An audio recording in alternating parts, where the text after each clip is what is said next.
Hello बच्चों, इस video में हम पढ़ेंगे चैप्टर सिनोनिम्स एंड एंटोनिम्स। तो सिनोनिम्स बच्चों वो वर्ड्स होते हैं जिनके मीनिंग सेम होते हैं और एंटोनिम्स वो वर्ड होते हैं जिनके मीनिंग अपोजिट्स होते हैं। तो सिमिलर या सेम बहुत मिलते जुलते जिनके मीनिंग है वो सिनोनिम्स हैं और वो वोकेबुलरी बनाने के लिए यूज किए जाते हैं।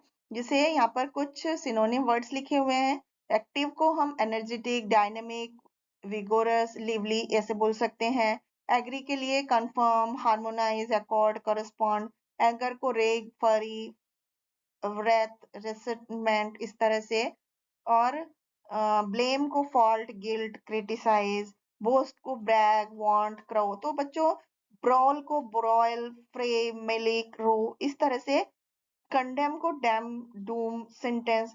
तो बच्चों ये सिनोनिम वर्ड्स हैं जो कि आप लर्न कर सकते हैं। इनको आप लर्न करके अपने जनरल सेंटेंसेस में यूज कर सकते हैं। तो इसके आपकी वोकेबुलरी और अच्छी हो जाती है और इंग्लिश और अच्छी हो जाती है लैंग्वेज। कंफ्यूज का जैसे कि सिनोनिम वर्ड है एडल, फडल, मडल। इस तरह से आप उसके वर्ड्स यूज कर सकते हैं कंफ्यूज के लिए। क्रिटिसाइज के लिए ब्लेम, सेंश्योर, कंडेम, डिनाउंस। इस तरह से आप यहाँ पर और भी सिनोनिम वर्ड्स लिखे हुए हैं जिनको आप पढ़ करके लर्न कर सकते हैं। अब बच्चों एंटोनिम्स जो होते हैं, एंटोनिम्स आर अपोजिट वर्ड्स जिनका मीनिंग उल्टा होता है। जैसे कि कॉमिक का अपोजिट ट्रेजिक, कंपेयर का कंट्रास्ट, क्रूअल का काइंड, एसेंट का डिसेंट, ब्यूटीफुल का अगली, बेस्ट का वर्स्ट, बोल्ड का टिमिड यानी डरा हुआ, ब्रेव का अपोजिट कोवार्ड, बिल्ड का डिस्ट्रॉय, डीप का शैलो, कंडेम का अप्रूव, कॉमन का रेयर। इसी तरह से यहाँ पर कुछ और भी अपोजिट वर्ड्स लिखे हुए हैं। जैसे क्लेवर का स्टूपिड, केयर का नेग्लेक्ट, काम का स्टॉमी, विविड का डल, विर्च्यू का वाइज, विक्ट्री का डिफीट। तो बच्चों बाकी भी अपोजिट वर्ड्स हैं जिन्हें आप पढ़ करके लर्न कर सकते हैं। अब हम इससे जुड़ी हुई एक्टिविटी करते हैं। फर्स्ट एक्टिविटी में बच्चों हमें कुछ वर्ड्स दिए हैं जिनके हमें हेल्प बॉक्स में से छांटकर सिनोनिम वर्ड्स यानी सेम मीनिंग वाले वर्ड्स को लिखना है।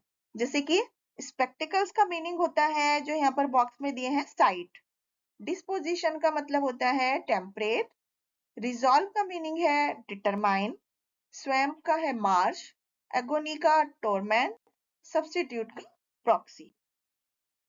नेक्स्ट एक्टिविटी में बच्चों हमें जो सेंटेंसेस हैं उसमें अंडरलाइन वर्ड का सिनोनिम वर्ड हेल्प बॉक्स में से छांटकर लिखना है। जैसे the athlete was exhausted after running the marathon. तो इसमें एग्जॉस्टेड का अपोजिट क्या होगा, का सिनोनिम क्या होगा, tired. The bee is a small insect. Small का synonym tiny. He could tell she was angry because she was yelling. Angry का सिनोनिम होगा furious. Dosa is a delicious breakfast of south Indians. इसमें delicious का synonym word होगा delectable. No one wanted to use the dirty toilets. Dirty का synonym है filthy. The music on the speaker was very noisy. Noisy का synonym है loud. Sohan had always been a bright student. Bright का synonym intelligent. It was an enjoyable trip. Enjoyable का synonym है pleasant. The Red Fort is an amazing sight. Amazing का synonym है incredible. And the audience was chuckling at the jokes. Chuckling का synonym है giggling. अब हम बच्चों next activity में हमें एंटोनिम वर्ड्स यानी अपोजिट वर्ड्स को मैचिंग करनी है। जैसे वीक का अपोजिट स्ट्रॉन्ग, फॉरगेट का रिमेंबर, ह्यूज का टाइनी, सॉफ्ट का हार्ड, डार्क का अपोजिट ब्राइट और रफ का अपोजिट स्मूथ। तो इस तरह से हम इन अपोजिट वर्ड्स की एक्टिविटी को भी कंप्लीट कर सकते हैं। Thank you.